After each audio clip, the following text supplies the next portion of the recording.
presented by FedEx.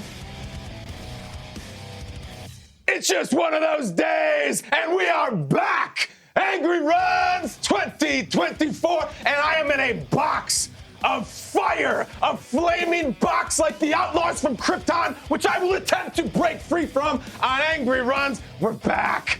We're here. We're mad. And look at Pete Schrags here in the studio over here just cowering. Peter was playing Slayer before the segment started. Peter was playing Slayer. And Peter, you're here in the Shamu splash zone. So just be careful of the shrapnel. If you've never seen our program before, what is this dude screaming about and what is he wielding? This is a scepter. This is the angry scepter. Every week for 7 years, I have had the thrill and the privilege of giving this scepter to the angriest runner in the NFL.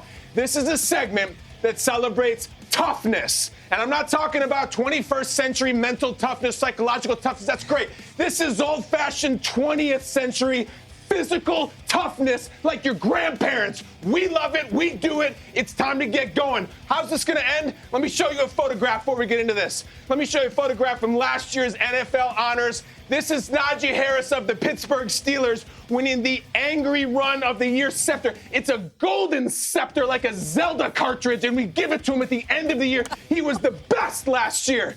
So how do we start this year? How do we start this year? Let's start it with Najee Harris. Of course, yes. Week 1, Pittsburgh and Atlanta. Do not try Najee on the sideline. You should slide on defense or this will happen. Just keep looping it. Roll it over and over until you learn your lesson about trying Najee on the sideline. This is like the old Batman show. It's boom and pow and zap and kablooey and all kinds of onomatopoeia. What's the...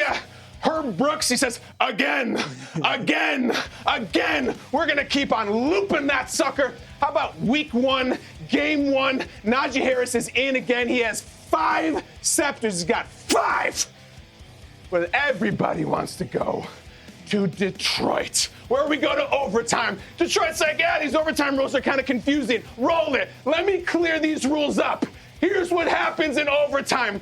You lose the toss, dummies, and then we punch you in the face 9 times and the game is over. Those are the overtime rules. Any questions? That is a walk-off. That is an angry exit. Get out of our stadium. Fly back to SoCal softies. I don't give a damn. Are you telling me these Detroit Lions would have a look of maybe the bad boy Pistons? They push people around, and that is your Rick Mahorn right there. Give me the Bill Laimbeer. Where's Bill Laimbeer when I need him? Yeah, let's go. Bad boys for life, winning overtime games with pure, unchecked physicality. It's what we like here. Oh, I'm feeling good. I'm in shape. I've been doing the Peloton, Peter. I'm not losing my breath. I am ready to go. You know what we love on Angry Runs? We've been doing this thing 7 years. We like things we've never seen before. And I got to tell you, this guy is first team all GMFB already. Can I get some Kenneth Walker III? Get into this. Oh, my God. Watch what happens in the middle of this run. There's going to be 7 different guys trying to tackle him, and then there's a Cirque du Soleil routine in the backfield. Oh. What was that? What the hell did I just see? And you're going to say, oh, it's a tackle for loss. I don't care. There's many other segments about big gains. This one is about taking people down. Can I get a freeze frame? Freeze that thing. Come on.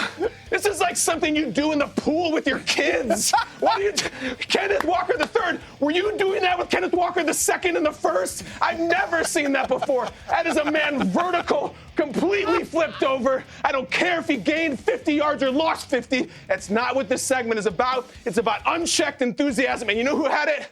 My man. Adam Archuleta on the call was way into this, and he took us inside the ring. Roll it. We got some physical, hard NFL hitting down there. Browning goes head over heels. Oh, man, that looked like Jimmy, like the WWF, suplex. Yeah, like the old suplex. Jimmy Superfly Snuka with the Ricky the Steamboat Dragon with the suplex. Ricky the Steamboat Dragon.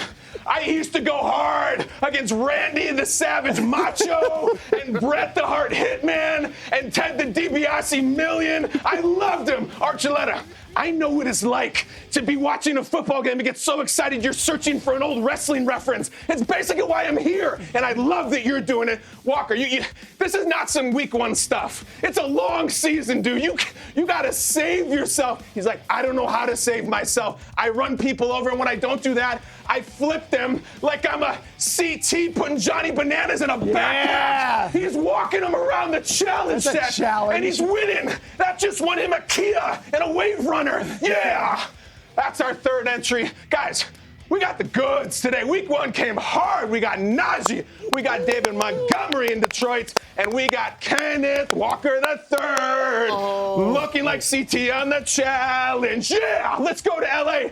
Jamie Erdahl, who you got? Oh, my goodness. I know. Oh, my goodness. First off, I don't know how I'm supposed to react to all of this, but let me say that was straight fire right there. That was OG. You got the fire. I'm just sitting there and I'm going crazy. Okay. I'm voting on Kenneth Walker because the man looked like Luke Skywalker using the Force to get guys off of him. It was ridiculous. I got him for my guy, for my angry runner. Okay, I see you going WWE, but I'm going with my man Najee Harris on the sideline because he could have easily took the easy way out and went out of bounds. But no, he chose violence and went ahead and disrespected his man on the sideline. Give me some on that on the sideline with Najee Harris. I think that Najee nomination was because he's like the senior in high school coming in. You got to pay respect to him. It wasn't enough out of Najee for me. I go Kenneth Walker III. Zach Charbonnet got a scepter last year. Kenneth Walker III said it's my time now. Oh, I'm going to go David Montgomery, but it's not just David Montgomery. I want David Montgomery, and I want his two buddies, Aiden and Sewell, to also get nominations for their reactions of the whoo and then the whoo, and it was a completely dominant performance by Detroit. I'm going David Montgomery with his two pals, offense and defense. We got a shout out to that guy P. Schrags here too. There was a geyser of energy. We need some sort of a tarp or something, or a poncho for Peter, a parasol. I love you guys. I love this, what they call a 5-box. It's like we're all being roasted on a spit amongst this fire. You can't get this one wrong. We can't get this one wrong. And you know what? We're going to get it right. There is one monument that is known most among all tourists and all visitors and all residents of Detroit, Michigan, and it is a fist. And that is exactly what they threw in week one. This thing's going to Detroit. Let's go. David Montgomery, welcome to Scepterville, and say what's up to your boys, Penny and Aiden, because you're getting the scepter. Detroit Lions, oh yeah, overtime scepters. This is just a mere sampling. We could have done an entire CD collection of all his runs that you order from Time Life Films. I love it. David Montgomery, you get the scepter. Detroit gets the win. Angriest team in the league right now. Angry runs. Boom. See you next week. Woo! Wow.